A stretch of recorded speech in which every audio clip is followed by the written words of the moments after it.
ఓం శ్రీ పాణిని వరరుచి ఆధ్యాయని మహామునులకు నమస్కారం.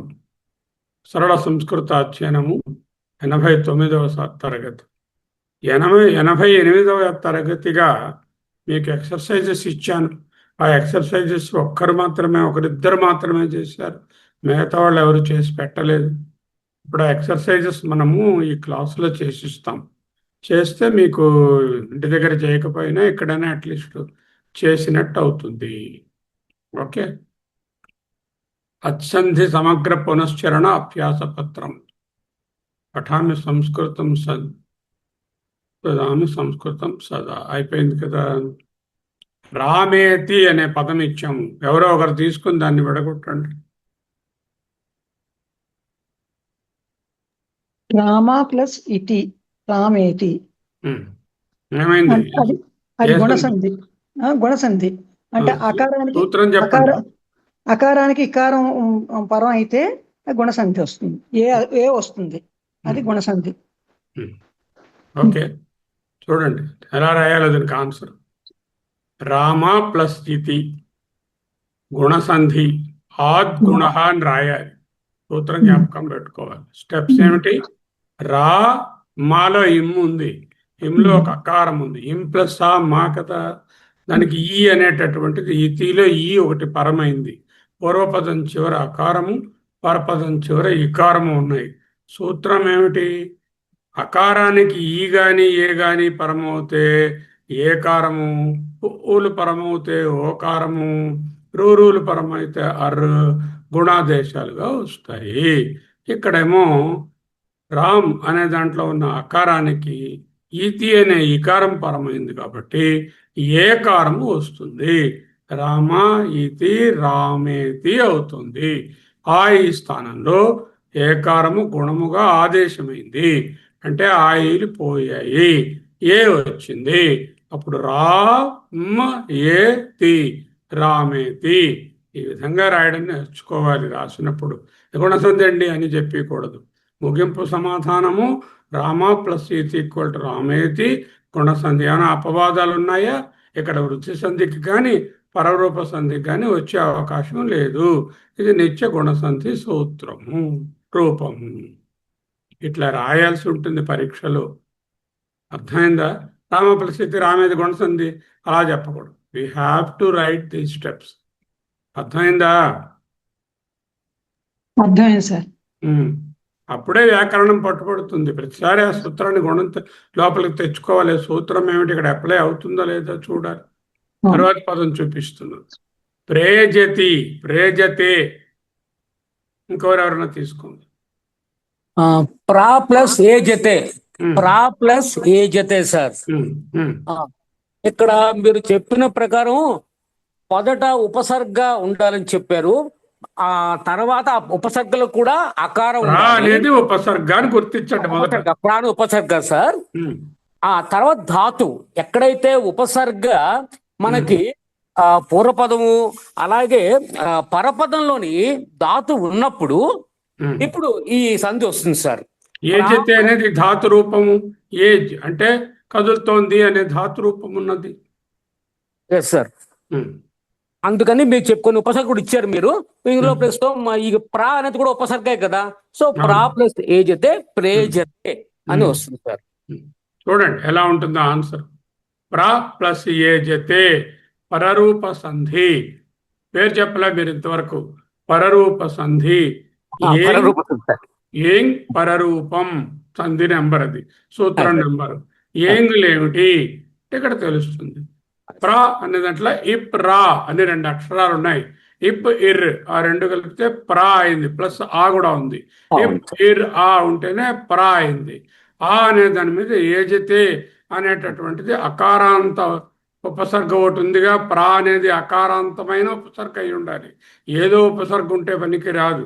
అకారాంత ఉపసర్గ అయి ఉండాలి. పరపదంలో ఏ ఉంది, ధాతు రూపం అయి ఉండాలి. ఏదైతే ధాతువు అకారాంత ఉపసర్గలకు ఏ ఓలతో పూర్వపరస్వరాల స్థానంలో పరరూపస్వరమే. అంటే పరపదంలో మొదటి వచ్చే ఏకాదేశంగా వస్తుంది. పరపదంలో మొదటి అచ్చు ఏమిటి? ఏ కాబట్టి పూర్వరూపంలో ఆ పరపదంలోని ఏ రెండు వెళ్ళిపోయి ఏ అనేది అది నిలబడుతుంది. ఉండిపోతుంది. ఇప్పుడు ఏమైంది? ప్రా ఈజ్ ఈక్వల్ టు ఇప్ ప్లస్ ఇర్ ప్లస్ ఏ జతే అలా నిలబడిపోయింది. కలిపితే ప్రేజతే అయింది. ముగింపు సమాధానం ప్రా ప్లస్ ఏ జతే ఈజ్ ఈక్వల్ టు ప్రేజతే. పరరూప సంధి. దీనికి ఏదైనా అపవాద సూత్రాలు ఉన్నాయా? సాధారణంగా ఆ ఏ కలిస్తే ఏమిటి వస్తుంది? ఆకి ఏ కలిస్తే సాధారణంగా ఆకి గాని ఏ కొలిస్తే వృద్ధి సంధి సార్. వృద్ధి సంధి రావాలి. వృద్ధి సంధి వస్తుంది. వృద్ధిరేతి సూత్రం ప్రకారం వృద్ధి సంధి రావాలి. ఐ రావాలి. ప్రేజతే కావాలి. ప్రేజతే ఐ అని రావాలి. వృద్ధి వచ్చి ప్రైజతే అవుతుంది. అపవాదం చేసి ఏం రూపం వలన పరపద వచ్చింది. ప్రేజతే ప్రైజతే అని రాకుండా వృద్ధి వస్తే ఐ రావాలి, ఐకారం రావాలి. ప్రైజతే అని రాకుండా ప్రేజతే అనే ఉంది. ఎందువలన? ముందు ఉన్నది ఉపసర్గ కనుక, అకారాంత ఉపసర్గ కనుక, వెనకాలన్నది ధాతు రూపమైనటువంటి ఏవో కనుక. ఇలా చెప్పగలిగి ఉండాలి మీరు. అర్థమైందా? అర్థం సార్. తర్వాత పదం చూపిస్తున్నాను చూడండి. అది ఇంకొకసారి వీమౌ. ఎవరైనా తీసుకోండి ఇంకో. సార్ అది మరోసారి చెప్పమని అడుగుతున్నారు సార్ అమూల్య గారు. ప్రేజతే ఏది? అనేది అమూల్య ప్రేజతే. ప్రేజతే ఒక్కసారి ప్రేజతే చెప్పరా? చూడండి. ప్రా ఉపసర్గ అవునా కదా? అవును సార్. ఎన్నో 16 18 ఎన్నో లిస్ట్ ఇచ్చాంగా ఉపసర్గలో. అందులో ప్రా ఉంది కదా. ప్రాలో ఏముంది? అకారాంత పూర్వపదం ఉంది కదా. ప్రా అనే దాంట్లో ఇప్పు ఇర్రు ఆ ఉన్నాయి. అంటే ఆ ఎండింగ్ లో ఉండాలి. అంటే ఆ ఎండింగ్ లో ఉండేటటువంటి ఉపసర్గ అయి ఉండాలి. దానికి పరమైనది ఏ ఓలతో ఉండాలి.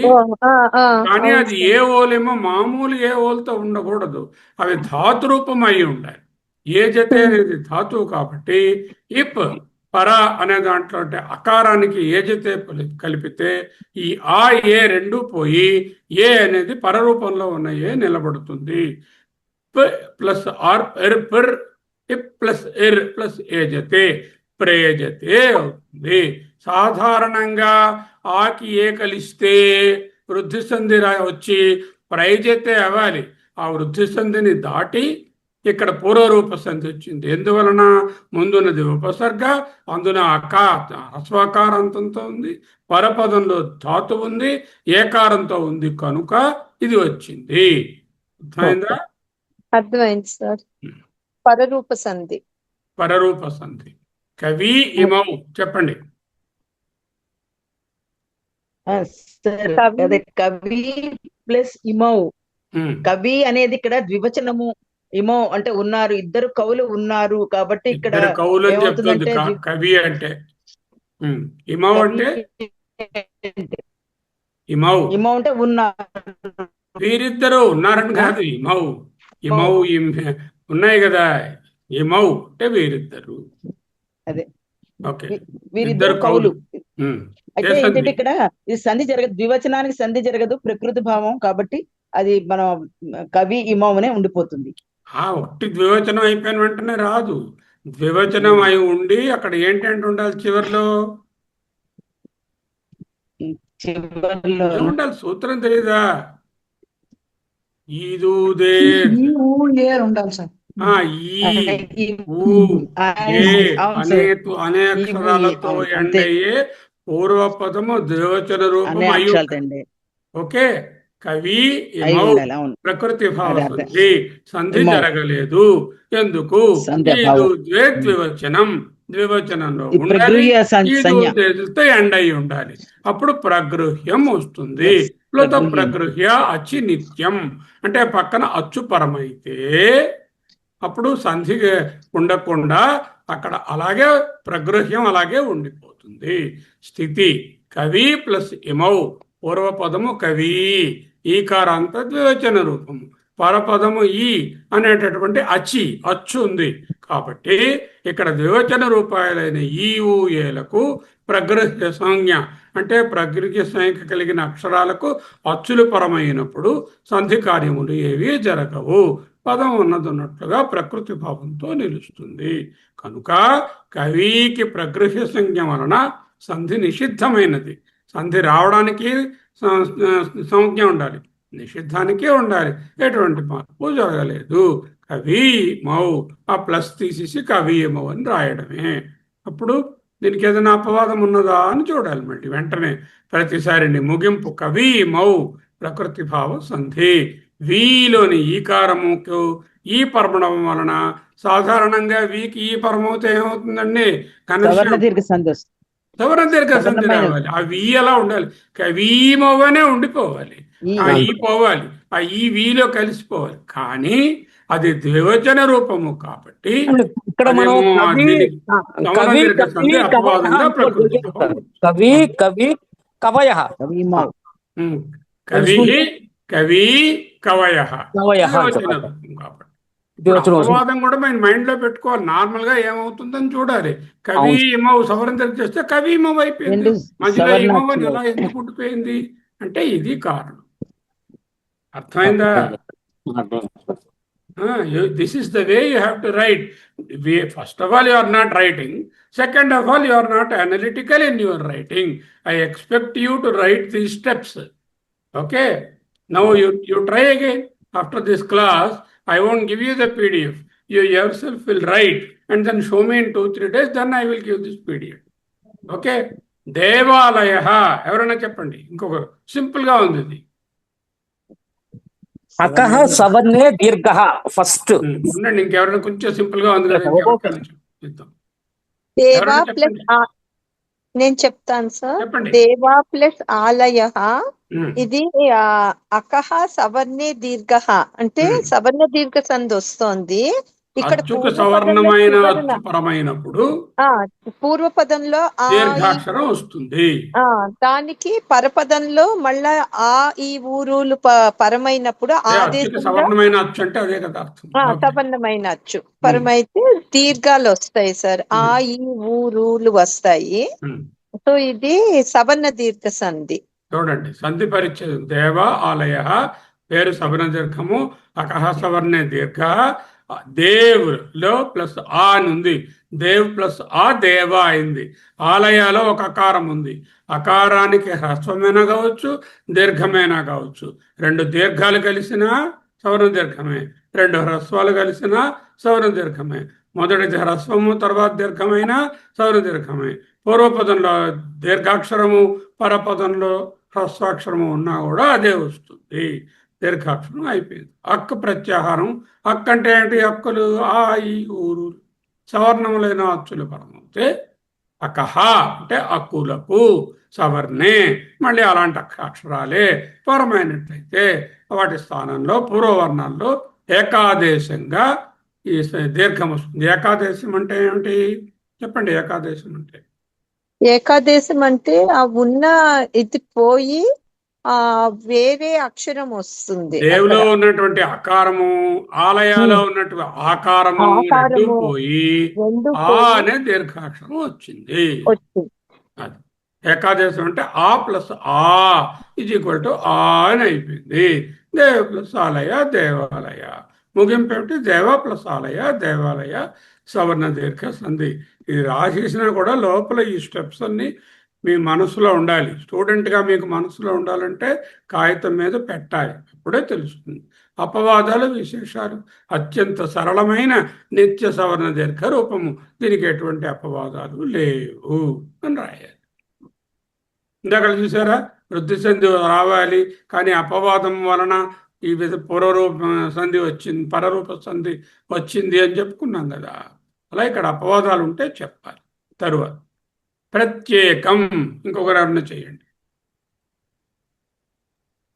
ప్రతి ప్లస్ ఏకం ప్రత్యేకం. ఇకారానికి ఏకారం వస్తే అది అది అసవర్ణమా సవర్ణమా? అసవర్ణమైంది. అసవర్ణమైంది అంచేత ఎణాదేశ సంధి అవుతుంది. అది ఎణాదేశ సంధి. ఎన్నలంటే అది ఇక్కలకి ఇకో ఎణచి సూత్రం. ఇకహ అంటే ఈ ఊ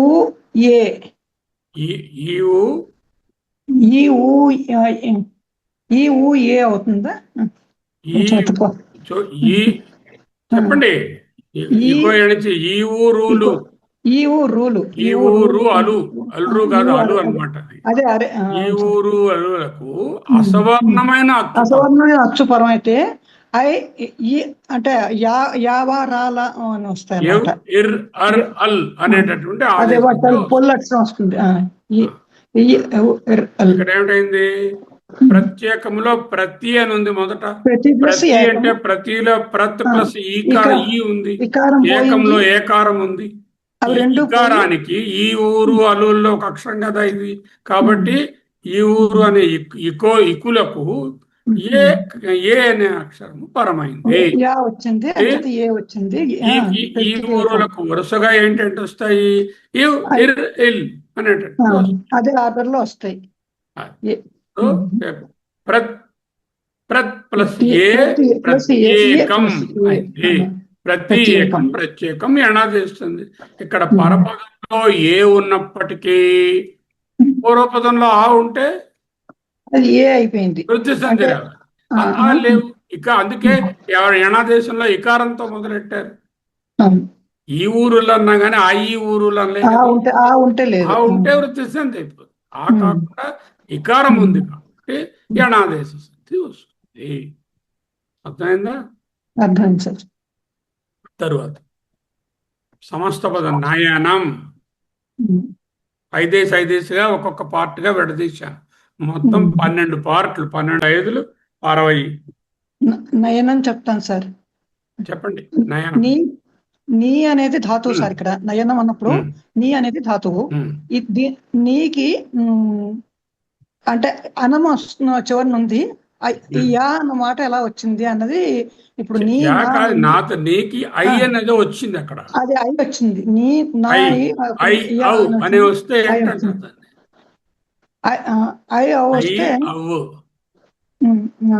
వస్తే దాన్ని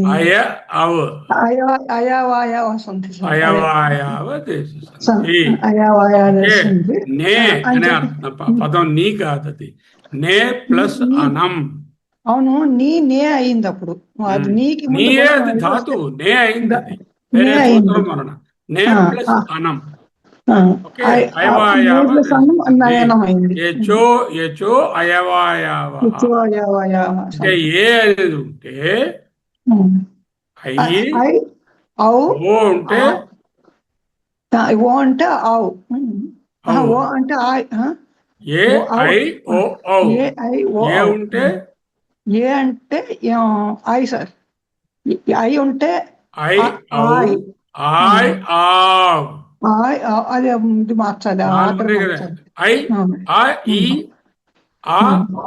ఇవ్ 4 అక్షరాలు. ఓకే.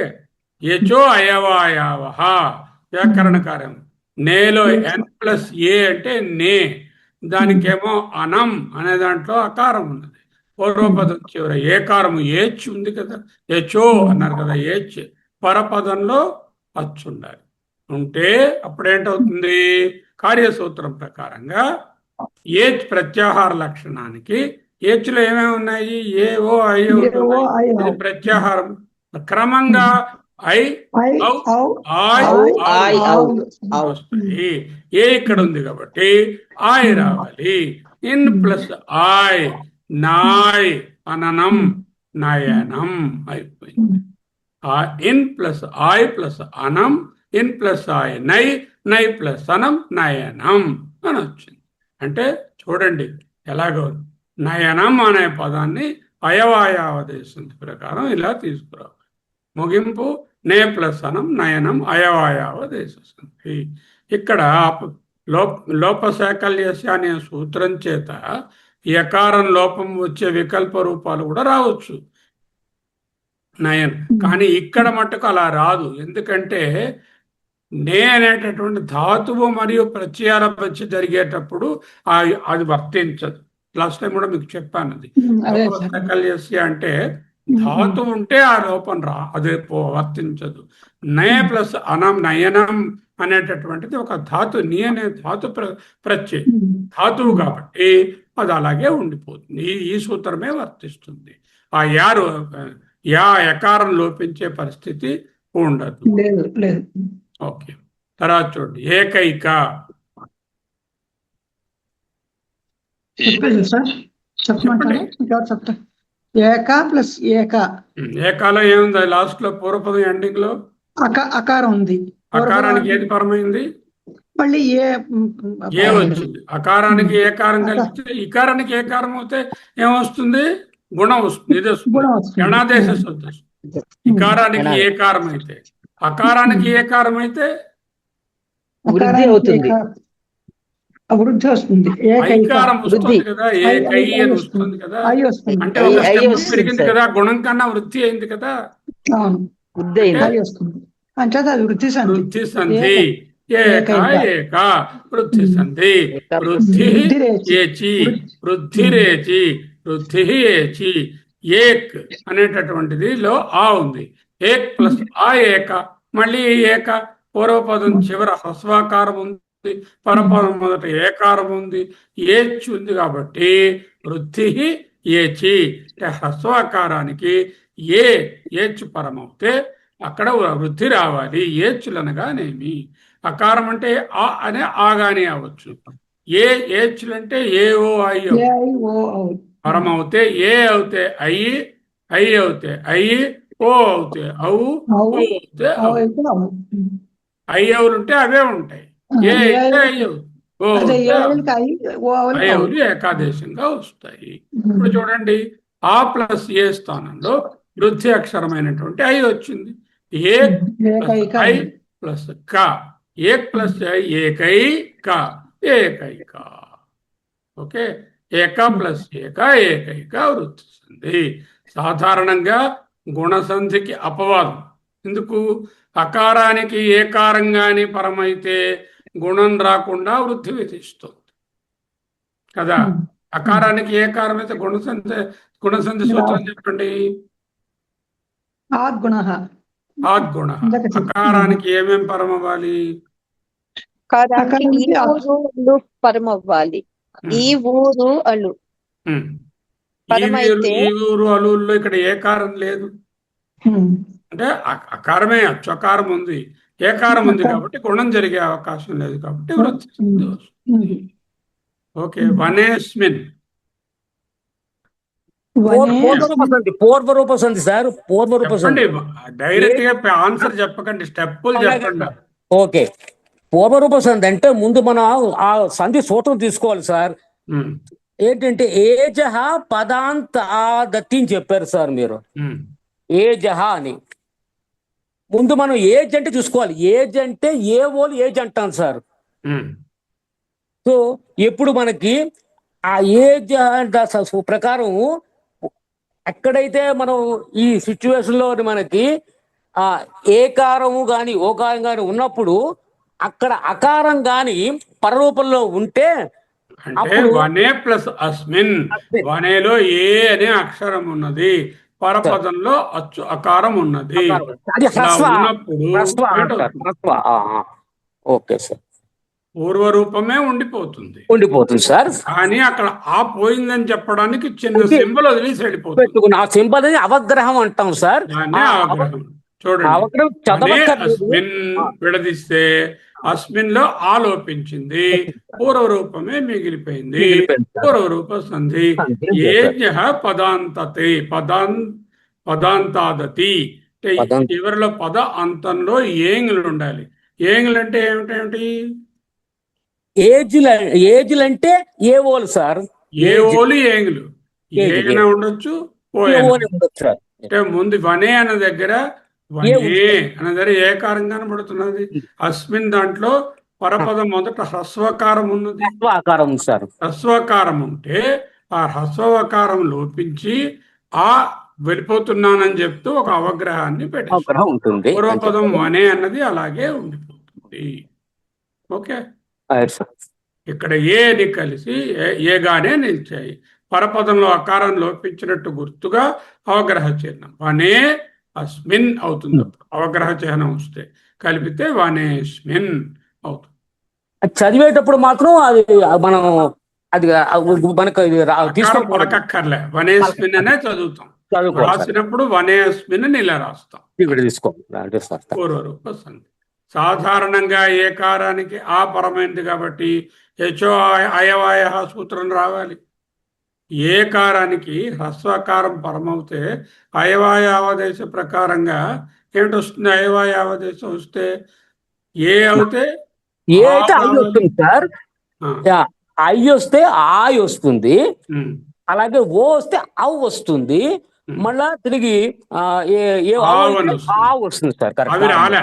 అవి రాకుండా వనై అస్మిన్ వనయస్మిన్ అని జరగాలి. వనై ఐ వచ్చి అలా కాకుండా పదాంతంలో ఉన్న ఏం అక్షరం వలన అయవాదికి పూర్వరూపంగా నిలిచిపోయింది. పదాంతంలో ఉండే అక్షరం ఏం అంటే ఏవోలైతే అప్పుడు మీకు ఈ పూర్వరూప సంధికి అవగ్రహంతో పాటు హ్రస్వ ఉండాలి. హ్రస్వ అంటే అది ఇంపార్టెంట్. ఇదంత ఈజీ కాదు. దీనికి 2 సూత్రాల మధ్య పోటీ జరుగుతుంది. మొదటి సూత్రం ఏంటి?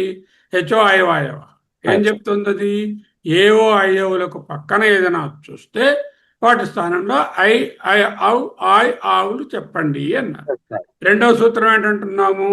ఏం పదాంతతి అన్నారు. పదాంతతి అంటే ఏం చెప్తుంది? చాలా జాగ్రత్తగా గమనించండి. అయవాయావదేశి సంధి రావాలి అంటే ఆ ఏ ఓ అనేది నే అనేది చూశారు కదా నయనంలో, అది పూర్తి పదము కాదు. ఒక ధాతువు యొక్క ఒక భాగం. It's not full word. ఇక్కడేమిటి? వనే అనేది వనమునందు పూర్తి పదములో ఉన్న ఏకారం. అర్థమైందా నాగరత్నం? అర్థమైంది సార్. అది అంటే నే ప్లస్ అనం నయనం చేశారు కదా. నే అనే దాంట్లో ఏకారమునకు అచ్చుపరమైనప్పుడు ఐ అనేటువంటి నయనం అని తీసుకొచ్చారు మీరు. నా ఐ నయనం అని పట్టుకొచ్చారు. అక్కడ నేలో ఏకారం ఉన్నది, అచ్చుపరమైంది. అక్కడ ఎందుకు అది వచ్చిందంటే అది పూర్ణ సంపూర్ణ పదం కాదు. నే అనే దానికి అర్థం లేదు. లేదు. ఇక్కడ అలా కాదు. వనే అనే దానికి అర్థం ఉంది. పూర్తి పదం ఆల్రెడీ విభక్తి చేరినటువంటి దాన్ని పూర్తి పదం అంటారు, లేకపోతే శబ్దం అంటారు. విభక్తి ఎప్పుడైతే చేరిపోయిందో పదం అయిపోయింది. వనే అంటే వనమునందు అని అర్థం వచ్చేసింది.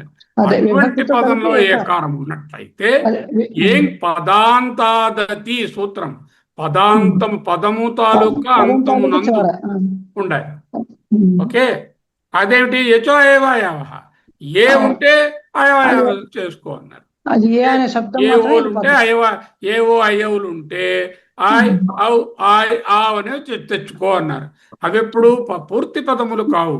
ఆ ముందు అక్షరాల్లో ఆ అక్షరం ఉంది అంతే, అది పూర్తి పదం లేదు. నీ దగ్గర నుంచి వచ్చిన నేలో పూర్తి పదం కాదు. ఇక్కడ పూర్తి పదము వనే అని వస్తుంది. పూర్తి పదం చివరలో ఏ లేక ఓ ఉండి దాని పక్కన హ్రస్వాకారం వస్తే మొదటి సూత్రం ప్రకారం అయ్యవులు రాకూడదు, పూర్వరూప సంధే రావాలి. పూర్వరూప సంధే వనే స్మిన్ నుండి పోవాలి. ఆ లోపించింది కాబట్టి అవగ్రహం పెట్టాలి. అర్థమైందా? ఈ రెండు చాలా దగ్గరగా ఉన్నట్టుంటాయి. అది పూర్తి పదమా లేకపోతే పదము కాని ఒక అక్షరమా అని చూసుకోండి. అక్కడ నే ఉంది కదా, ఇక్కడ నే ఉంది కదా అని అనుకోకూడదు. అక్కడ ఏకారమే ఉంది, ఇక్కడ ఏకారమే ఉన్నది, హ్రస్వాకారం పరమైంది, అయవాయావదేశ సంధి చేసేద్దాం అనుకోకూడదు. ఇది పూర్తి పదం అవుతే అయవాయవ ఆపేస్తుంది, పూర్వరూపంగా ఉండిపోతుంది. అర్థమైందా? ఇది ఒక పూర్తి పదము. వన శబ్దానికి సప్తమ ఏకవచనము, అడవి యందు అని అర్థము. చివర ఏ ఉంది, పూర్తి పదం చివర ఉన్న ఏకారం కాబట్టి వ్యాకరణ పరిభాషలో పదాంతమందున్న ఏం అక్షరం అంటారు. ఏంగులంటే ఏవులు. ప్రక్కన ఏముంది? అస్మిన్లో హ్రస్వాకారం ఉంది. సూత్రాల అన్వయం సాధారణ నియమం ప్రకారం ఏ పక్కన ఆ వస్తే ఆయ రావాలి, వనయస్మిన్ అని కావాలి. అలా కాదు, ఎందుకంటే ఇది పూర్తి పదం కాబట్టి అది ఆ విధంగా రాదు అని చెప్పి ప్రత్యేక నియమం ప్రకారంగా వనే అనేది పూర్తి పదం కాబట్టి చివర ఉన్న ఏ కదా దాని పక్కన ఆ వచ్చింది. సాధారణ నియమాన్ని పక్కన పెట్టి అపవాదంగా మినహాయింపుగా పూర్వరూప సంధి చేయాలి. ఫలితం ఏమిటి? ఏ స్థానంలో ఐ రాకుండా అకారం లోపించి వనేస్మిన్ అనే రూపం ఖచ్చితంగా ఏర్పడుతుంది. మొదటి దానికి ఉదాహరణ ఏమిటి? నే ప్లస్ అనం నయనం. అక్కడ నే అనేది పూర్తి పదం కాదు కాబట్టి నయనం అని చేశాము. ఇక్కడికి వచ్చేసరికల్లా ఇది పూర్తి పదం కాబట్టి ఇలా చేశాం.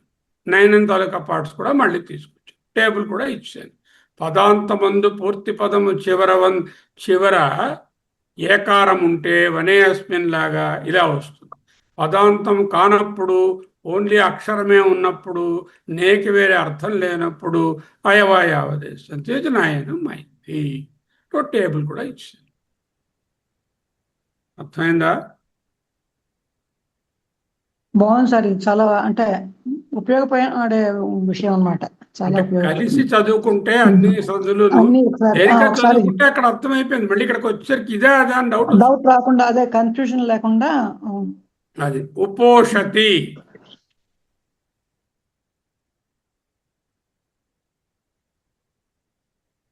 పరరూప సంధి సార్. నాకు అది వద్దండి sir. I'm not interested in that answer. Answer okay, మీరు అడిగిన I am not interested in the answer. I am interested in the derivation. Derivation is I will do for you. Okay sir. First ఉపోషతి. ఇక్కడ ఉప్పు plus ఓ ఉన్నప్పుడు ఇక్కడ ఉందండి ఉపఓషతి. ఆ ఉపఓషతిలోని మనకు ఓకారం వస్తుంది కదా సార్. ఉప అనేది ఏమిటి? హలో సార్, ఉప అనేది ఏమిటి? ఉప అనేది ఉపసర్గ సార్. ఉప అనేది ఉండాలి. అది ముందు మన రూల్ ప్రకారం అంటే ఒక ఉపసర్గ మరొక ధాతువుతోటి కలిసినప్పుడు అది ఫండమెంటల్ గా మనకి అది కూడా అకారం ఉన్న ఉపసర్గ అయి ఉండాలి. ఫస్ట్ అయి ఉండాలి, అది రూల్. సో ఇక్కడ మనకి విడదీస్తే ఉప ప్లస్ ఓషతి విడదీసుకుంటున్నప్పుడు ఉప ప్లస్ ఓషతి సార్. చూపిస్తాను చూడండి. వచ్చింది ఉప అనేది ఉపసర్గ, హ్రస్వాకారం ఉన్నటువంటి ఉపసర్గ. ఓకే. ఏం పరరూపం అంటే ఏఓలు పరరూపంలో ఉంటే ఓ గాని ఏ గాని ఉంటే ఉప్పు ప్లస్ ఆ ప్లస్ ఓషతి, అకారాంత ఉపసర్గ ఉప ఉంది కాబట్టి, పరపదంలో ఓషతిలో ఓకారం ఉంది కాబట్టి. ఓషతి అంటే ఉష్ అనే ధాతువు నుంచి వచ్చింది ఓషతి అని. అకారాంత ఉపసర్గకు ధాతువు అయి ఉండాలి. ప్రారంభమయ్యే ధాతువు పరమవుతే పూర్వవర్ణముల పరవర్ణముల మధ్య పరరూపమే ఉండిపోతుంది. ఆ ఓ అనేది అలా ఉండిపోతుంది. ఉపాకి ఓ కలిపితే అప్పుడు ఏ సంధి జరిగింది? ఉపాకి ఓ కలిపితే, అకారానికి ఓకారం కలిపితే అకారానికి కాదు, ఇక్కడ ఉపసర్గ ఉండి తర్వాత మనకి ఎప్పుడైతే ధాతు ఉందో అక్కడ ఇమీడియట్ గా మనకి అది పరరూప సంధి అవుతుంది. అది పరరూప సంధి. సాధారణంగా ఏంటి? ఆకి ఓ కలిస్తే ఏమిటి రావాలి? ఆకి ఓ కలిస్తే ఏంటి రావాలి? అవు రావాలి. యాక్చువల్ గా అవు రావాలి. అవురా వస్తే వృద్ధి చెంది అవుతుంది. ఉపౌషతి అని ఉండాలి. కానీ ఉపౌషతి అవడం లేదు. ఎందుకు అవడం లేదు? మొదటిలో ఉన్నటువంటి ఉప అనేది ఉపసర్గతి, అందులో హ్రస్వాకారాంతంతో ఉంది, దాని పక్కన ధాతువుతో స్టార్ట్ అయినటువంటి అచ్చు ఉంది. కాబట్టి వృద్ధి సంధిని ఆపేసి ఈ పరరూప సంధి వస్తుంది అని ఇక్కడ 2 పాయింట్లు గుర్తుంచుకోవాలి. దీని ఈ సూత్రం ప్రకారం ఏజ్ పరరూపం అని చెప్పారు సార్ మీరు. ఏజ్ పరరూపం అని, ఈ ఏజ్ అంటే మళ్ళీ అగైన్ ఏ ఓర్ గుర్తుపెట్టుకోవాలి సార్. అది తర్వాత లతే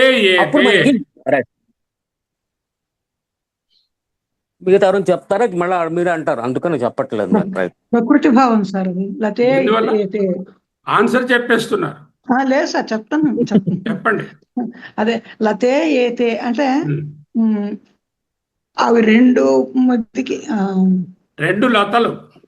అదే 2 లతలు ద్వివచనం అయితే అక్కడ ఇది రాదు, సంధి రాదు, సంధి చేయబడదు వేరేగాను.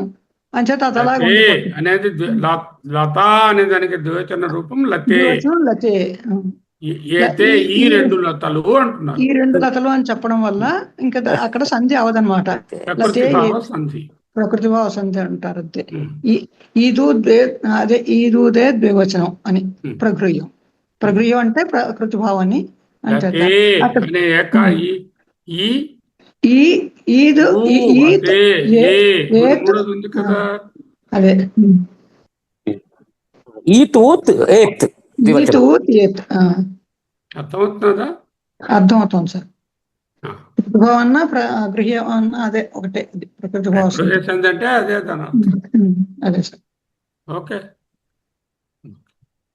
సంధి అభావం లేకపోవడం. పాణిని సూత్రం ఏమిటి? ఈదుదే ద్వివచనం అయి ఉండాలి. ద్వివచనం ఉండదు. అప్పుడు ప్రగృహ్య ప్రగృహ్యం అచినిత్యం. అది ఈ రెండు కలపాలి, కలిపితే వస్తుంది. వస్తుంది. లతే పూర్వపదమునందు లతా శబ్దం యొక్క ఏకారాంత ద్వివచనము. లతా లతే లతా హే అని రాసుకోవాలి మీరు బ్రాకెట్లో.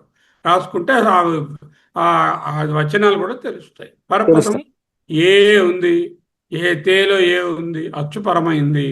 అప్పుడు ఏమైంది? ద్వివచన రూపాయలైన ఈవు ఏలకు ప్రగృహ్యము. సంజ్ఞ ఉన్న పదాలకు అచ్చుపరమైతే సంధి జరగదు. లతేకి ప్రగృహ్య సంజ్ఞ రావడం వలన సంధి కార్యం నిషిద్ధమైంది. లతే ప్లస్ ఏతే లతే ఏతే. లత ప్లస్ తీసేసి రాసిస్తుంది. లతేలోని ఏకారానికి ఏ పరపడం వల్ల ఏమవ్వాలి? లతేలో ఏ ఉంది, తర్వాత ఏమిటి పక్కనే? ఏతే అని ఉంది.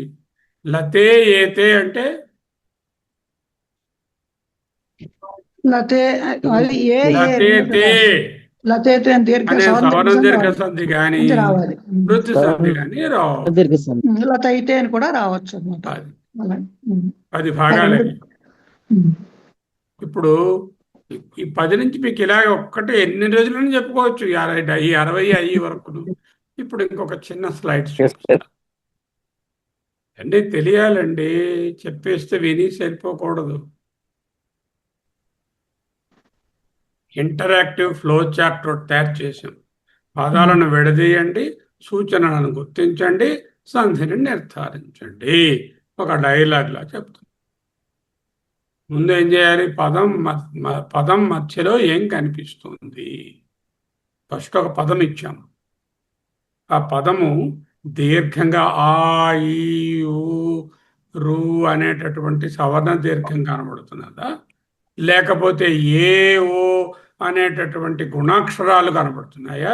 ఏకారము, ఓకారము, అర్కారము అన్నట్లయితే ఐ ఎవరిని ఒత్తులు కనబడుతున్నాయా, లేకపోతే యావత్తు వావత్తు ఉన్నాయా, లేకపోతేనేమో అవగ్రహ చిహ్నం కనబడుతున్నదా, లేకపోతే ఏ ఓ అనే అకారాంత ఉపసర్గతో ఉన్నాయా, లేకపోతే ఐ ఆయ్ ఆవ్ అనే శబ్దాలు వినబడుతున్నాయా, ఏ మార్పు లేకుండా ఉండిపోయాయా?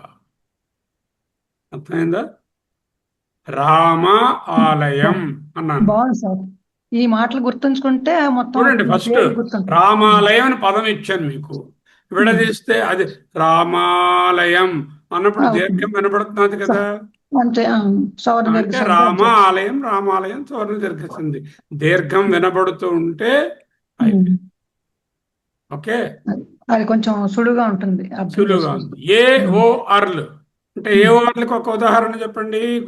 గుణాక్షరం కనబడేటటువంటి ఉదాహరణ. రామ ప్లస్ ఈశః ఉంది అనుకోండి, రామేశ వస్తుంది సార్. రామేశ్వరం అంటున్నారు.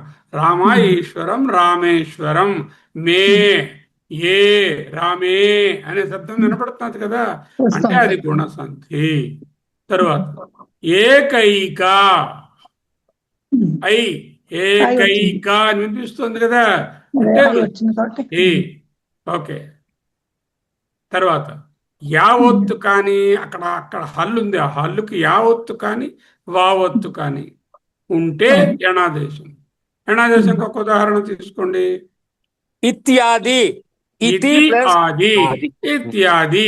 యకారం వినిపిస్తోంది, యావత్తు కానీ తా కింద యకారం వచ్చింది, లేకపోతే వకారం వస్తుంది, అలాంటి వస్తే యణాదేశ సంధి. మధ్యలో అవగ్రహ చిహ్నం కనిపిస్తోంది అంటే పూర్వరూప సంధి. ఓకే. ఏ ఓ అనేవి అకారాంతంగా ఉంటూ పూర్వ ఉపసర్గతో ఉన్నాయి. ముందు ఉపసర్గ ఉంటే అకారాంత ఏవో ఉపసర్గతో ఉన్నాయి. వినపడుతుంది. ఇక్కడ కూడా గుణసంధిలో కూడా ఏవో వినపడతాయి, కానీ పూర్వంగా ఇక్కడ ఉన్నది ఏంటంటే ఉపసర్గ, కాబట్టి పరరూపంగా ఉండిపోతుంది. అర్థమైంది సార్. బాగుంది. ఆయ్, ఐ, ఆయ్, ఔ, ఆవ్ అనే శబ్దాలు వినిపిస్తున్నాయి అనుకోండి. నయనం, పవనం అంటున్నాం కదా. అలాంటప్పుడు అయనం, నయనం, పవనం, ఐ, ఔ అనే శబ్దాలు వినపడతాయి. అదే గాయక లేదు, పక్క పక్కనే ఉన్నాయి, రెండు అలాగే ఉన్నాయి. మునీమౌ అని ఉంది అంటే ఏ మార్పు లేవు, విడివిడిగా ఉన్నాయి, ప్రకృతి భావం. బాగుంది. అదే ఇది గుర్తుంచుకుంటే కొంచెం సులువుగా 8 సంవత్సరాలను వేరు చేయడానికి సింపుల్ ట్రిక్ మాట. బాగుందా? బాగుంది సార్. ఇప్పుడు ఇది చూడండి స్లైడ్. పరపదం మధ్యలో దీర్ఘాక్షరాలు ఉంటే, ఒకసారి పదం మధ్యలో దీర్ఘాక్షరాలు ఉంటే, ఆ, ఈ, ఊ, అలు, అరువులు ఉంటే స్పష్టంగా వినపడితే రామాజ్ఞ, రామాజ్ఞ సవర్ణ దీర్ఘ. పదం మధ్యలో ఒక కొమ్ము లేక ఏత్వం గుర్తు ఏ, ఓ అని కనబడుతూ ఉంటే తథా ఉపమ, తథోపమ. ఓకే, అలా ఓ కనపడుతున్నది కదా అక్కడ. వృద్ధి పదం మధ్యలో ఐత్వం కానీ ఔత్వం కానీ ఉంటే చ, ఏనం, శయనం, నయనం అంటున్నాం కదా. సారీ, నయనం కాదు, శయనం, శయనం అంటున్నాం కదా. అది యణాదేశం. యావత్తు కానీ వావత్తు కానీ కర్మణ్యేవ అధికారస్తే. కర్మణి ఏవ, కర్మణ్యేవ. కర్మణ్యేవ అంటే యణాదేశం. అయవాయావం పదం పలికేటప్పుడు ఐ, ఆయ్, ఔ, ఔ అని శబ్దాలు. ఐ, ఐ, ఐ, ఔ, మొదటిది ఔ, ఐ, ఔ, ఆయ్, ఆవు ఉంటే పావక, నయనం అలాంటి పలికినప్పుడు అయవాదేశం. పూర్వరూప పదం మధ్యలో నిశ్చయంగా అవగ్రహ చిహ్నం ఉంది. తేపి అని ఉంది, అవగ్రహ కనబడితే తే, అపి, తేపి పూర్వరూపం. పరరూపము ఉపసర్గ అయి ఉండాలి. ప్రాయేజతే అకారానికి ఏకారం ఉన్నది, కానీ గుణం రాదు, వృద్ధి రాదు, రేజతే అనే ఉండిపోతుంది. ముందుది ఉపసర్గ కాబట్టి, తర్వాతి ధాతువు కాబట్టి. ప్రకృతి భావము అచ్చుపరమైనప్పటికీ ఎటువంటి మార్పులు లేకుండా పదాలు ఉన్నదున్నట్లు ఉండిపోవడానికి మునీమౌ ద్వివచన రూపమై ఉండి ఈ దూదేల్లో ఏదో ఒక అక్షరం అక్కడ ఉంటే ఆ తర్వాత అచ్చుపరమైతే మార్పు ఉండదు. మునీమౌ. ఎలా ఉంది? సాధూక్తం సార్, సాధూక్తం.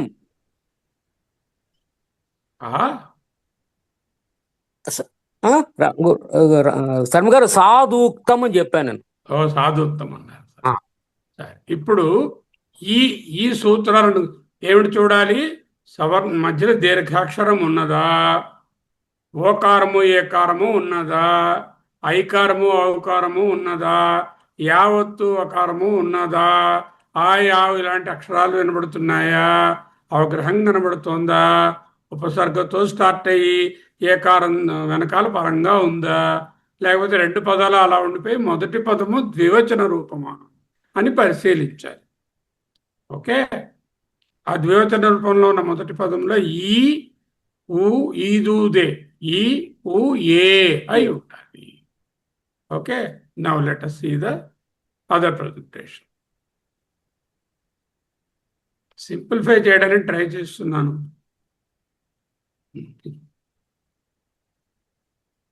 చూడండి, గురువాజ్ఞ ఎలా ఉంది?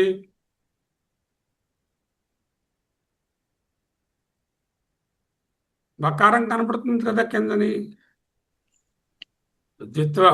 ఒక ద్విత్వాక్షరం వచ్చింది కదా, గురువాజ్ఞ అని.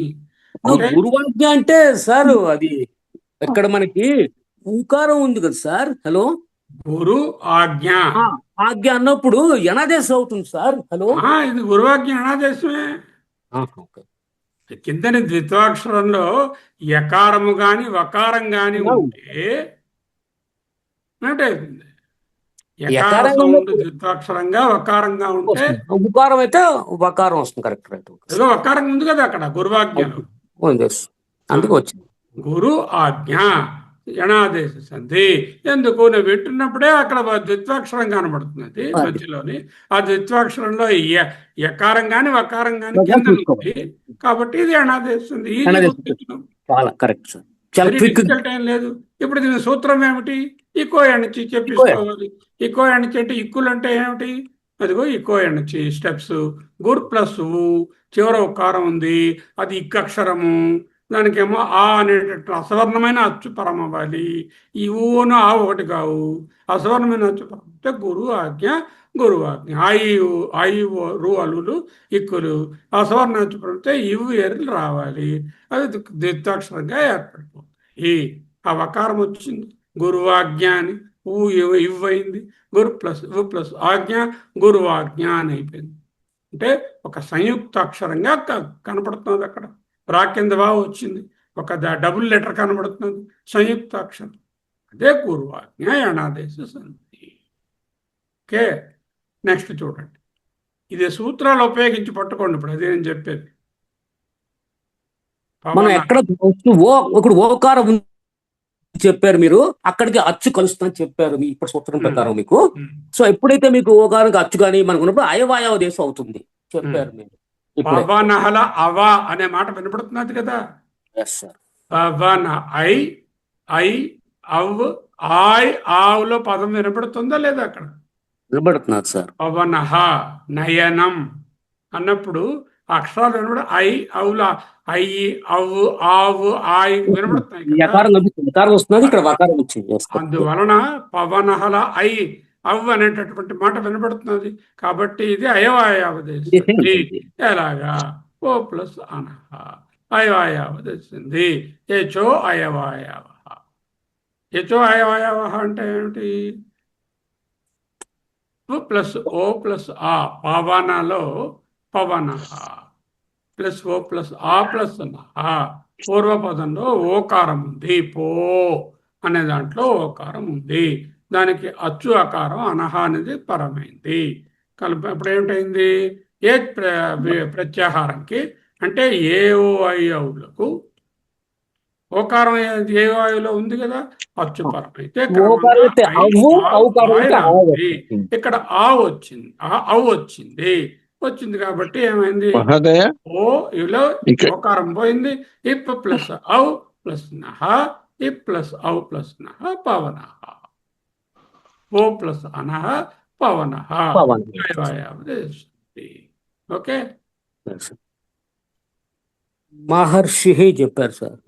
మహర్షి అన్నప్పుడు ఇందాక మీరు చూపించిన ప్రకారం ఫస్ట్ మీరు ఏం చెప్పారంటే ఇక్కడ గుణసంధిలో వస్తుంది. ఇక్కడ గుణసంధి అక్షరం ఉందా? తర్వాత సంయుక్తాక్షరం ఉన్నదా మధ్యలో? లేదు. ఓకే, తర్వాత ఎలా ఉన్నావు అలా ఉండిపోయా రెండు పదాలు, అలా లేవు. అవగ్రహం ఉందా? లేదు. మహర్షి మహర్షి అంటే మహాలో ఏముంది? ఆకారం ఉంది. ఓకే, మహర్షి. ఆకారానికి ఏమేమి 4 అక్షరాలు ఇచ్చారు గుణసంధికి. రు అంటే ఏంటి రావాలి? అర్ రావాలి. అర్ రావాలి. మహా అర్షి. మహా అర్షి అంటే మహర్షి. ఆద్గుణ పురండ్రప. ఈ 2 సూత్రాలు పెట్టుకుంటే మీకు ఆటోమేటిక్గా నెక్స్ట్ తెలిసేది తెలుస్తుంది. మహ్ ప్లస్ ఆ మహా ఋషి. పూర్వపదం చివర ఆకారం ఉంది, పరపరం మొదట రుకారం ఉన్నది. ఎప్పుడైతే ఈ ఆకారమునకు రుకారం పరం అవుతే అప్పుడు ఏమేమి అక్షరాలు ఇచ్చారు గుణంలోని? ఆద్గుణ. ఏమిటేమిటి గుణాక్షరాలు? అకారాలు పరమవలసిన గుణాక్షరాలు ఏమిటి? రు అలు. ఈ అవుతే ఏ, ఊ అవుతే ఓ, రు అవుతే అర్. ఓకే, ఈ లు అవుతే అల్ అనేటటువంటి వస్తాయి. సో ఆ ప్లస్ రు స్థానంలో అర్ అనే ఏకాదేశం. పురండ్ర పరహ సూత్రంలో అకారంతో పాటు రకారం ఆతో పాటు అర్ అనేది వస్తుంది. కాబట్టి మహ్ ప్లస్ అర్ ప్లస్ షి మహర్షి. మహర్షి మహర్షి గుణసంధి. కవీంద్ర చూడండి, ఇది దీర్ఘం చాలా వినపడుతున్నదా? వినపడుతుందా సార్? దీర్ఘాలు మీరు చూడండి కవీంద్ర సార్. దీర్ఘం వినపడుతున్నది కదా. అంటే సవదీర్ఘ అంటే కవి అంటే ప్లస్ కవీంద్ర కవీంద్ర సవర్ణాలు పరమయ్యే కవీంద్ర అయిపోయింది. చూడగానే తెలిసిపోతున్నారు. చూసారా, వినికిడిలోనే తెలిసిపోతుంది ఇక మాట. తెలిసిపోయింది. ఓకే, అర్థమవుతుందా నాగరత్నం? అర్థమవుతుంది సార్, బాగుంది. అదే అంటే ఉపయోగకరంగా ఉన్నాయి ఇవన్నీ, జాగ్రత్తగా మన సూత్రాలు వాడండి. ఇప్పుడు చూడండి, సదైవ, ఉమ్. సదైవలో ఏం వినపడింది? ఏ అక్షరం వినపడుతున్నది? ఐ ఐ ఐ, వినిపిస్తుంది. ఐకారం తెలుస్తుంది. ఐకారంగానే ఔకారంగానే ఉంటే అది వృద్ధి సంధి. వృద్ధి, ఉమ్. వృద్ధి సంధి. వృద్ధి. ఉమ్. సదా ఏవ సదైవ సదైవ. ఉమ్. వృద్ధి సంధి. అకారానికి ఆయ్. ఏకారం కలిసి ఐ అయింది. వృద్ధిరేచి. ఓకే, వృద్ధిరేచి. సదా అకారానికి ఏంగులు పరం కావాలి. ఏ కలిపితే ఐ అయింది, ఓ కలిపితే ఆ వృద్ధిరేచి. అవుతుంది. సద్దులో ఉన్న అకారానికి ఏవలో ఉన్నటువంటి ఏకారం వచ్చింది కాబట్టి సదైవ. అంటే ఆలకు అకారానికి ఏచులు ఏ ఓ ఐ అవులు పరం ఐ ఉంటే అవులు. వాటి స్థానంలో ఐ అవులు వస్తాయి. ఒకవేళ ఐ పరమవుతే ఐ ఉంటుంది, ఔ పరమవుతే ఔ ఉంటుంది, ఏ అవుతే ఐ, ఓ అవుతే అవు వస్తాయి. ఏ ఆ ప్లస్ ఏ స్థానంలో ఐకారం ఉంది కాబట్టి ఇక్కడ అయితే ఆ వృద్ధి సంధి సదా అయింది. ఏవ సదైవ అయింది. అది పరరూప సంధి అయింది. ఒక స్పెషల్ క్యారెక్టర్ కనబడుతున్నది కదా, అదే పూర్వరూప సంధి. అది పూర్వరూప సంధి. అవగ్రహం కనిపిస్తోంది. అవగ్రహం కనబడుతున్నది. అంటే పూర్వరూపం అలాగే నిలిచిపోయింది. అలాగే ఉంది, అందులో దానికి ఉన్న అకారం పోయి ఆ అవగ్రహం వచ్చింది. అవగ్రహం విష్ణు వచ్చింది. అనేటటువంటిది ఏమిటై ఉండాలి? అది విష్ణు విష్ణు విష్ణు విష్ణు ఉమ్. అంటే విష్ణు విష్ణు అంటే అది ద్వివచనం. ద్వివచన రూపం అయి ఉండాలి కదా. ఓకారంతో పదాంతం అయి ఉండాలి. సారీ, ఓకారం అయి. విష్ణు అనేది ఓకారంతో ఓకారం ఉంటుంది. ఆ అంటే ఓకారం ఏమిటి? విష్ణు అనేది ఒక ఇది పదం కదా. నయనం ఓకారంతో మాటలో నీలాగా నేలాగా కాదు కదా. విష్ణు అనేటటువంటి ఒక పదము కాబట్టి పదాంతం దానికి ఆ పరం అయితే ఓకారం ఉంటే దానికి ఏజ పక్కనేమో పదాంతాది. దీనికి మొత్తం ఏజ పదాంతాదది. దానికి ఆ పరం అయితే ఏజ్ఞ పదాంతాదతి. పదం విష్ణు అనేది పూర్తి పదం, వనేలాగా ఉంది అక్కడ. ఓకే, ఇప్పుడేంటైంది? అలా ఉంటే పూర్వరూప అది వస్తుంది, పూర్వ వస్తుంది. ఎందుకంటే ఏజ్ అంటే మళ్ళీ ఏ ఓలు కదా, అందుకు విష్ణు అత్ర ఏజ్ అన్నా కదా. వాదాలన్నీ రాసిపెట్ట. సాధు అత్ర, సాధు అత్ర. ఇది మళ్ళా ప్రకృతి భావం వస్తుంది. ఎందుకంటే సాధు అని చెప్పారు కదా, సాధు అని ఫస్ట్ ఇక్కడ చెప్పారు, వివచనం వచ్చింది అక్కడ. ఈ పదాలు రెండు సాధు అనే దీర్ఘాక్షరం వినబడుతున్నా పదములు విడివిడిగా ఇచ్చారు. అందుకని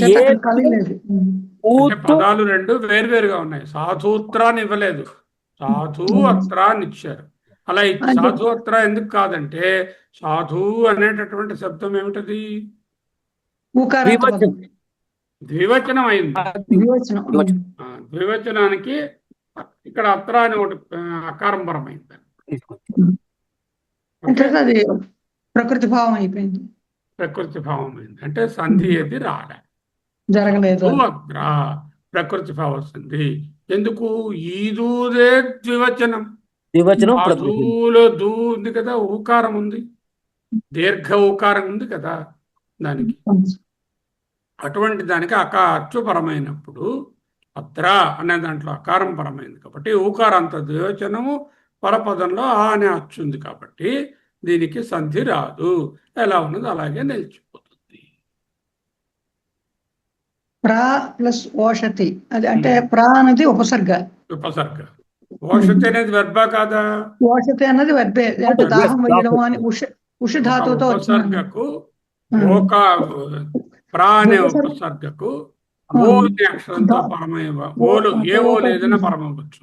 ఏతో ఓషతిలో ఓ ఉంది కానీ కదా. ఓతగాని వచ్చిన ధాతువు ఏదైతే అప్పుడు ఉమ్, అది ప్రోషతి అవుతుంది, ఓకారం వస్తుంది అంతే. వేసింది ఉమ్. పరరూప సంధి, పరరూప సంధి. ప్రా ప్లస్ ఓషతి. మామూలుగా అయితే ఏం రావాలి? వృద్ధి సంధి, వృద్ధి సంధి రావాలి, వృద్ధి. ప్రైషతి అని రావాలి. వృద్ధి సంధానం ఓషతి అని కూడా ప్రైషతి అని రావాలి, ఐకారం రావాలి. రావాలి. ఐకారం అయితే ప్రా ప్లస్ ఓషతి ప్రౌషతి అని రావాలి. ప్రౌఢ రావాలి. ప్రౌషతి అని రావాలి, ఔకారం రావాలి. కానీ రాలా. ఎందుకు? ముందున్నది ఉపసర్గ కాబట్టి. ఉపసర్గకి ధాతు కలవడం వల్ల, ఉపసర్గకి ధాతువు కలవడం వలన వృద్ధి ఓకారంతో సంధిని ధాతువు ఆపేసి కలవడం. పరరూప సంధి వచ్చింది. ఉపసర్గకి ఓకారంతో ధాతువు పరరూపం. వచ్చింది. ఏంగలంటే ఏమిటేమిటి? ఏ ఓ ఓలు. ఏ ఓలు ఏంగులు? వాటి అంటే పరాక్షరంలో ఏ ఏంగులు ఉండాలి? ముందుదేమో ఉపసర్గ. ఉపసర్గ అయి ఉండాలి. అది అకారంతో వచ్చే ఉపసర్గ అయి ఉండాలి. అది పరపదం ఓ ఉంది, ఒకారంతో పదం ధాతువు అయి ఉండాలి. ముఖ్యంగా పరపదంలో ఏ గాని ఓ గాని ఉండాలి, ధాతువు అయి ధాతువు అయి ఉండాలి. ఉండాలి. ముందున్నది ఏంటంటే ఉపసర్గ అయి ఉండాలి. ఉపసర్గ అనే అదే అకారంతో ఉపసర్గ అయి ఉండాలి. అకారాంత అది హ్రస్వకారాంతం అయి ఉండాలి. హ్రస్వకారాంత ఉపసర్గ ఉంటే అప్పుడు ఏంటంటే ప్రౌషతి అవ్వకుండా ప్రోషతిగానే నిలిచి ఉంటుంది. ఇలాంటి దాన్ని పరరూప సంధి అంటారు. ప్రోషతి, ప్రా ప్లస్ ఓషతి, పరరూప సంధి. ఆ ఓలు కలిస్తే వృద్ధిరేతి ప్రకారం ప్రౌషతి అవ్వాలి, కానీ అవలేదు. ఎందుకు? ముందేమో ఉపసర్గ ఉంది, అకారాంత ఉపసర్గ. దానికి పరమైనటువంటిది ఏంగుల్లో ఉన్న అక్షరం ఉన్నది, అది ఒక ధాతువు కాబట్టి అది ఒక ధాతువు. అది అది సమస్త పదం. పిత్రాజ్ఞ, పితృ ప్లస్ ఆజ్ఞ, అది రుకారానికి అకారం పరమైంది. రుకారానికి అకారం పరం అయితే యణాదేశ సంధి. యణాదేశ పితృ అంటే ఈ ఊరులు ఉన్నాయి కదా, మొదటి అక్షరాలు అంటే ఇక్కులు ఉన్నాయి కదా, ఇక్కులకి అసవర్ణం అని అచ్చు. అసవర్ణం వచ్చి ఉండాలి. ఆజ్ఞలో అసవర్ణం వచ్చింది కదా. అదే ఇక్కకి అందువల్ల మీకు చూడండి, కనిపిస్తున్నటువంటి అక్షరంలో ఒక మధ్యలో ఒక సంయుక్తాక్షరం కనబడుతున్నది, పిత్ర అని. పితృ ఆజ్ఞ, పిత్రాజ్ఞ. ఇకో ఎడచి. ఇక్కులనగానేమి? ఇక్కులంటే అంటే ఈ ఊరు ఈ ఊరులు, వాటికి అసవర్ణమైన అచ్చు. అసవర్ణమైన అచ్చుడు పరం అయితే అది అప్పుడు ఇవ్, ఇవ్వు అదే ఇవ్వు అర్ వచ్చింది. పిత్ ప్లస్ అర్, పిత్ర ఆజ్ఞ, పిత్రాజ్ఞ. అర్ అనేది వచ్చింది. ఒక అరు ఉంది కాబట్టి అర్ వచ్చింది. పిత్ ప్లస్ రు ప్లస్ ఆజ్ఞ. రు అకారము, రు అనే అక్షరము ఇక్వర్ణానికి పరమైంది కాబట్టి అక్కడ ఈ ఊరులకు యు ఇర్ ఇర్ రావాలి. అర్ అంటే అక్కడేమో ఇర్ అనేది వచ్చింది. పిత్ర. ఓకే. అలు అని రాయడం కూడా అవటం లేదు సార్ నా దాంట్లో. అంటే నా ఫోన్ లో అయితే లు అనే అక్షరం లేదు, అయితే అలు అని రాస్తున్నాను నేను. అందుకనే అది వదిలేయండి, మూడు జ్ఞాపకం పెట్టుకుంటే చాలు. గాయకహ అని ఉందండి. ఏ వినబడుతుంది? గాయకహలో ఆయ్ అనే పదం క్లియర్ గా వినిపిస్తుంది కదా. నాయకః, గాయకః, పావకః, పవనం, పవనః అన్నప్పుడు వస్తుంది కదా సౌండ్. అందుకే ఇక్కడ ఆయ్ వినిపిస్తుంది. గై ప్లస్ అకహ, గై ప్లస్ అకహ. గై అనే ఒక ధాతువు నుంచి వచ్చిన ఒక రూపము, దానికి అకహ అయవయవ తెస్తుంది. హెచో అయవయవ, హెచో అయవయవ. ఇగ్ ప్లస్ ఐ ప్లస్ ఆ ప్లస్ కహ. గై అంటే ఇగ్ ప్లస్ ఐ. ఐకి ఆ కలిస్తే ఐ అనేది ఏచ్ అక్షరం కదా. ఏచ్లు ఏమిటి? ఏ, ఓ, ఐ, ఔ. ఈ నాలుగు ఏచ్లు. హెచో అయవయవ. ఐ ఉంది కాబట్టి ఏమిటి రావాలి? ఐకి ఎప్పుడు ఐకి అయ్యే వస్తుంది. ఆయ్ రావాలి. ఆయ్ వస్తుంది సార్. ఆయ్ రావాలి. అంటే గాయక అయింది. అయితే ఐ ఆవులో ఆయ్ రావాలి. హాయ్ రావాలి. గాయక అయింది. గాయక అయిందని. ఇలా 20 చూసాం ఇక్కడికి. అచ్చా. ఏమా అమూల్య ఏం మాట్లాడటం లేదు? హరి ఓం సార్. ఉమ్. సార్ కొంచెం ఫాలో అవుతున్నాను సార్. ఫాలో అవుతున్నారా? ఎన్నిసార్లు చదువుతున్నా ఇంకా మాకు కొత్తగానే అనిపిస్తాం, అంటే పూర్తిగా పట్టుబడలేదు మాకు అది. అది ఏం అంచేత లేదండి, మీరు అన్ని ఒకే మారి చూస్తున్నారు కాబట్టి కొద్దిగా కష్టంగా అనిపిస్తోంది మీకు. లేదు, మళ్ళీ కష్టం చెప్తాను లేదు. చూడండి, రెండు ఒక పదాల పక్షి మధ్య ఇంకా పదాల కలయికలో సమస్త పదంలో ఆ ఈ ఊ అనే దీర్ఘాక్షరములు కనిపిస్తే ఏమిటది? ఆ ఈ ఊ ఉంది. దీర్ఘాక్షరాలండి. సమర్థ అవును సార్. సవర్ణ దీర్ఘ ఈదు సంధి. దేదు. ఓకే. ఏ ఓ అనే ఏత్వానికి ఒక పొల్లు ఉంటుందా, ఓత్వానికి ఒక కొమ్ము ఇలా ఉంటుందా? అలాంటి కొమ్ములు గాని ఉంటే అది గుణసంధి. ఐ అండ్ ఔకారాలు కనబడితే వృద్ధి సంధి. వృద్ధి సంధి. కిందని యా గాని వా గాని కరారాముడు గాని ఉంటే యనాదేశింది. ద్విత్వాక్షరం ఒక సంయుక్తాక్షరం మధ్యలో ఉంటుంది. దాని కింద యావత్తు గాని వావత్తు గాని కరారాముడు గాని ఉంటే యనాదేశింది. హే అవగ్రహ చిహ్నం మధ్యలో కనిపిస్తే పూర్వరూప సంధి. సంధి. ఏ ఓలు అకారాంత ఉపసర్గతో అలా ఉండి ముందు ఉండేది ఉపసర్గ అయి ఉంటే ఏ ఓలు ఉన్నప్పటికీ పరరూపం అలాగే. పరపదంలో ఏ గాని ఓ గాని ఉంది, ముందు ఉపసర్గ ఉంది, అప్పుడు పరరూపం. ఆయ్ ఐ ఐ ఐ ఔ ఆయ్ ఆవులు అనే నాయక గాయక లాగా అది అయవాయవ దేశం. ఏ మార్పు లేకుండా విడివిడిగా ఉండిపోతే ప్రకృతి భావ సంధి.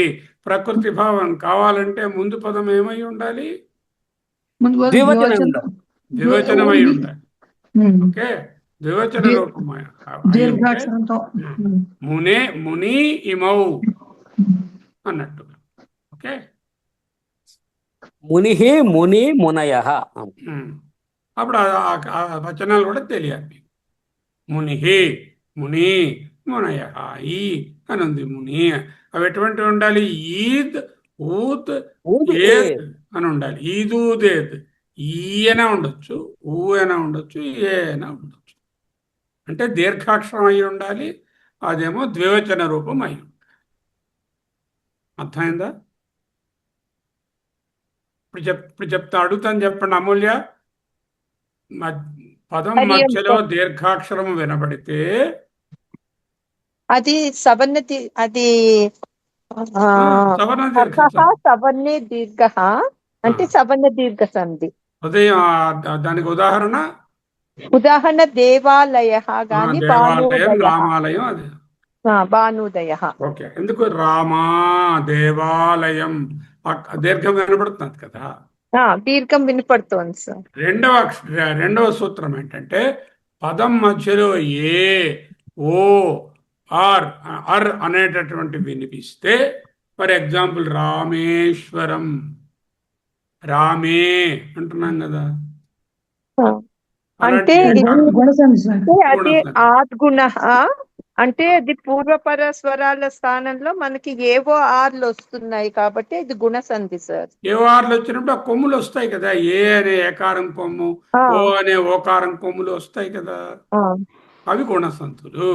ఐ అవులు వినపడ్డాయి అనుకోండి, ఏకైకాలుగా ఐ వినపడింది అనుకోండి, ఐ వినపడితే ఐ ఔ వృద్ధి సంధి. వృద్ధి సంధి. ఐ ఔ గంగౌఘ గంగౌఘ అంటున్నాం, ఏకైక అంటున్నాం. ఐ గాని ఔ గాని వినపడితే వృద్ధి సంధి. పదం మధ్యలో ఒక సంయుక్తాక్షరం కనపడుతూ ఆ సంయుక్తాక్షరంలో కింద అక్షరం ఎకారం గాని వకారం గాని కరారాముడు గాని అయితే యనాదేశ సంధి. అవగ్రహ చిహ్నం మధ్యలో ఉంటే అది ఏ ఓలే పరమయ్యే గాని ముందున్నది ఉపసర్గ అయితే ప్రా ఏజితిలాగా అది పర్రూప సంధి. పరరూప సంధి. ఆయ్ ఔ ఆవ్ అనే శబ్దాలు వినబడితే, నాయక, గాయక, పావక అలాంటి శబ్దాలు వినబడితే, అయవాయవ సంధి సంధి. ముని ఇమౌ లాగా రెండు పదాలు విడివిడిగా కూర్చుంటే సంధి ప్రకృతి లేక. భావం. ప్రకృతి భావం. ప్రకృతి భావం కావాలంటే ముందు పదమేమో ద్వివచనం అయి ఉండాలి, వివేచన. ఈ ఊ ఏలో ఏదో ఒకటి అయి ఉండాలి, ఎండింగ్ లెటర్ అయి ఉండాలి. అర్థమైందా? అర్థమైంది సార్. వీటికి పరపదంలో అన్ని అచ్చులే పరమవ్వాలి. ఎందుకు? అచ్చంది కాబట్టి. పూర్వపదం ఎండింగ్ లోనే అచ్చు ఉంటుంది, పరపదం బిగినింగ్ లోనే అచ్చు ఉంటుంది. అది ఏ అచ్చు అనే దాన్ని బట్టి అసవర్ణమైన అచ్చు పరమవుతే ఎణదేశం, సవర్ణమైన అచ్చు పరమవుతే సవర్ణ దీర్ఘం, సవర్ణ దీర్ఘ సంధి. గుణాక్షరం పరమవుతే గుణసంధి వస్తుంది. వృద్ధి దాన్ని రేచి బట్టి మారుతూ ఉంటాయి. వృద్ధి అక్షరాలు పరమవుతే అయ్యవులు వస్తున్నాయి. ఓకే, దాన్ని బట్టి మారుతూ ఉంటాయి. తెలుస్తుందా? తెలుస్తాం సార్. మళ్ళీ వినండి ఇవి. ఇప్పుడు ఏం చేస్తారంటే, మీ దగ్గర 40 ఉన్నాయి కదా, 40లో 20 ఇప్పుడు చెప్పాను, మిగతా 20 మీరు రాసి చూపించండి. ఇప్పుడు నేను చెప్పినట్టు ముందు పదం విడదీయడం, తర్వాత ఇప్పుడు చూపించాను కదా మీకు స్టెప్స్, ఆ స్టెప్స్ ప్రకారంగా చూపించాను. ప్రకారం చెయ్యాలి. అలా చెయ్యాలి. అలా చేస్తే జ్ఞాపకం ఉంటుంది. ఓకే, చూడండి, స్టెప్స్ కావాలంటే చూసుకోండి. ఏమిటా స్టెప్లు? భానుదయ తీసుకోండి. భాను ఉదయ, ఉకారానికి ఉకారం, రెండు సవర్ణములే ఉన్నాయి. అకహ సవర్ణే దీర్ఘ. సూత్రం రాసిస్తారు. భాన్ ప్లస్ ఉ ప్లస్ దయ అంటే అక్కడ ఉకారం, ఇక్కడ ఉకారం. పూర్వపదం చివరి హ్రస్వ ఉకారం, పరపదం చివరి హ్రస్వ ఉకారం. హ్రస్వమైన దీర్ఘమైన సమానమైన అక్షరమే ఉంది కాబట్టి సవర్ణమైన సమానమైన దీర్ఘాక్షరం వస్తుంది. ఊ ప్లస్ ఊ. ఇప్పుడు ఏమైంది? ఇచ్చినటువంటి పదం ఏమిటి? భాను ఉదయ. భాను ఉదయ సమాధానం అది. పూర్వపదంలో భాను అనేది ప్రథమ ఏకవచన ప్రాతిపదిక భావన, ద్వివచన రూపము కాదది, భాను కాదది, ఉకారమే ఉంది. ఇది ఏకవచన రూపం కాబట్టి ప్రహృగ్య కానీ రాకుండా నిత్య సవర్ణ దీర్ఘ సంధి జరుగుతుంది.